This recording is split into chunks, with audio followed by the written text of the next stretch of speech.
வாழ்க்கையில் சில விஷயங்களை இந்த 5 வழிமுறைகளை பயன்படுத்தி விட்டுவிட கற்றுக்கோங்க. இல்லைன்னா வாழ்க்கையே உங்களை விட்டுட்டு போயிடலாம்.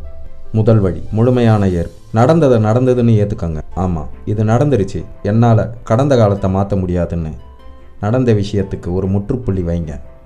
சிம்பிளாக சொல்லணுன்னா, நீங்கள் வெளியே போயிருக்கீங்க, மழை பெய்யுது, உங்கள் ட்ரெஸ் நனைஞ்சிருச்சு. இதை மாற்ற முடியுமா? முடியாது. ஆனால் மழை நின்னதும் உடைய காய வச்சுக்கலாம் இல்லையா? அந்த மாதிரி தான் வாழ்க்கையும். இதை மட்டும் ஞாபகம் வச்சுக்கோங்க. மழை உங்கள் உடையை நனைச்சது உங்கள் கட்டுப்பாட்டில் இல்லை, ஆனால் உடையை உலர்த்துறது உங்கள் கையில் தான் இருக்குது. இரண்டாவது வழி, உணர்வுகளுக்கு வடிகால் கொடுங்க. அழுக வந்தால் அழுங்க. கோபம் வந்தால் ஒரு காகிதத்தில் எழுதி அதை சுக்குநூறாக கிழிச்சு போடுங்க. இல்லைன்னா எரிச்சிடுங்க. உங்கள் மனசுக்குள்ளே தேங்கி கிடக்கிற அந்த அழுக்கு நீர் வெளியே வரணும். இல்லைன்னா அது நாளைக்கு விஷமாயிடும். ஒரு டீ கப் நிரம்பி வழிஞ்சால் அதில் மறுபடி டீ ஊற்ற முடியுமா? முடியாது. முதல்ல அதை காலி பண்ணணும்.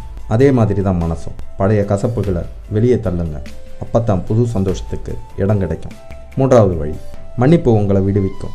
ஒருத்தரை மன்னிக்கிறதுனா அவங்க செஞ்ச தப்பை சரின்னு சொல்கிறது இல்லை, அவங்க செஞ்ச தப்புக்கான தண்டனையை நீங்கள் சுமந்துக்கிட்டு இருக்கக்கூடாதுன்னு எடுக்கிற முடிவு தான் மன்னிப்பு. நீ எனக்கு செஞ்சது தப்பு தான், ஆனால் உன் நினைவை சுமந்து என் வாழ்க்கையை வீணடிக்க நான் தயாராக இல்லைன்னு அந்த பாரத்தை இறக்கி வைங்க. இது உங்களுக்காக தான். மன்னிப்புங்கிறது அவங்களுக்காக இல்லை, இது முழுக்க முழுக்க உங்களுக்காக. உங்களை கஷ்டப்படுத்தினா அவங்க எங்கேயோ சந்தோஷமாக தானே இருக்காங்க. நீங்கள் மட்டும் ஏன் இங்கே கஷ்டப்படணும்?